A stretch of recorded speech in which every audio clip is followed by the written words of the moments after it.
It's a small Kentucky county facing a big controversy. Leaders in the Nelson County School District have proposed a new vision for the district's future. It includes merging the district's middle and high schools at 2 campuses, and opinions on its purpose are mixed. Parents started calling me last month asking me to look into it. Tonight, my report comes from a county divided.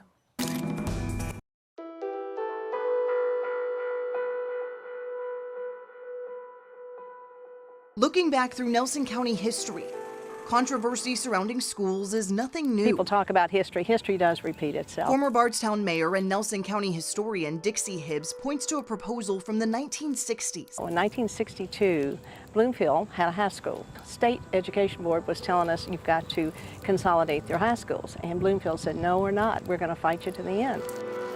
Parents in Bloomfield felt cheated.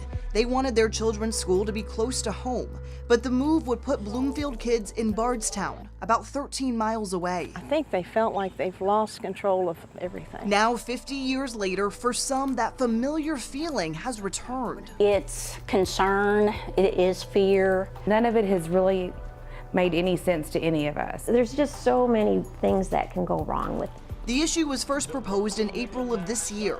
Superintendent Wes Bradley presented at a Nelson County Board of Education special meeting. He called it a conversation starter, and it was the first time parents, students, and staff heard his idea to combine the district's middle and high schools into 2 buildings called community campuses. Many parents applaud the plan, writing in emails, "I am one of the parents who are for change. I have come to the conclusion I want more for my son and all children." Another parent told me she believed it would be a game changer for the children in the smaller schools. Despite multiple requests, those parents wouldn't talk to me on camera. But another side, Superintendent Bradley is definitely an excellent salesman.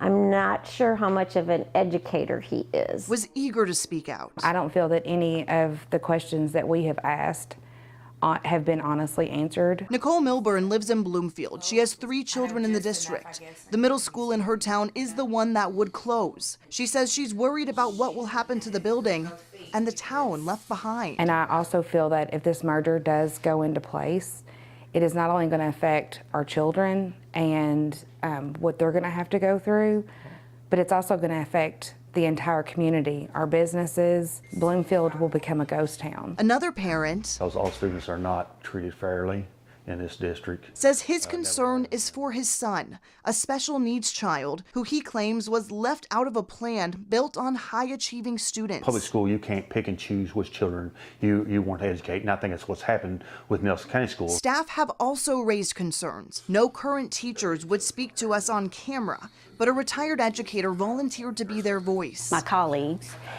they could not have their own opinion. It was brought to them pretty suddenly, and I feel like they feel helpless. She says many educators have decided to leave the district in response to plans for the merger and the superintendent's change in curriculum, which he says aligns with the overall, quote, vision for the district. We filed an open records request looking into staffing changes. According to data provided by the district, 59 staff members resigned during the 2020-2021 school year compared to just 12 the year before. Some resignations included letters describing the reason for the decision. One teacher wrote, "It is my hope that Nelson County schools will start to listen to the highly qualified teachers they have in their schools and will start to value their opinions." But it isn't only staff deciding to leave.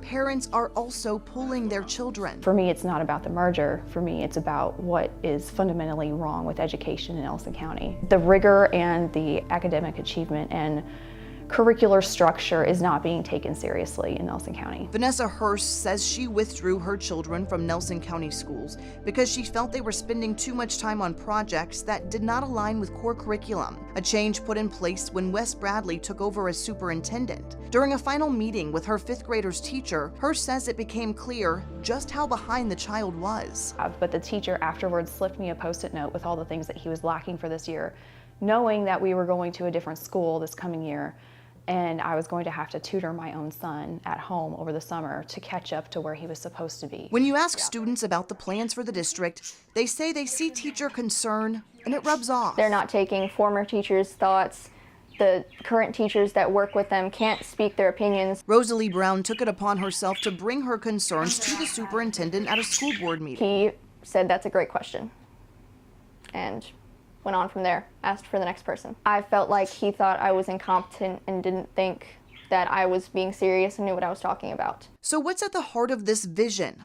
What's behind the creator's idea, and why is it the best choice for the district's children? We went to the source, the superintendent, to ask some of these questions that staff and parents tell us haven't been answered. Superintendent Wes Bradley wouldn't answer us in emails or during a phone call. He wouldn't agree to meet, but instead sent this statement, which reads in part, "We are excited to continue to expand learning opportunities for students across Nelson County." The short statement didn't answer any of our questions, so we went to a school board meeting to ask him in person. Superintendent, I'm Shay McAllister with WHS 11. Hi, Shay. Hi, good to see you.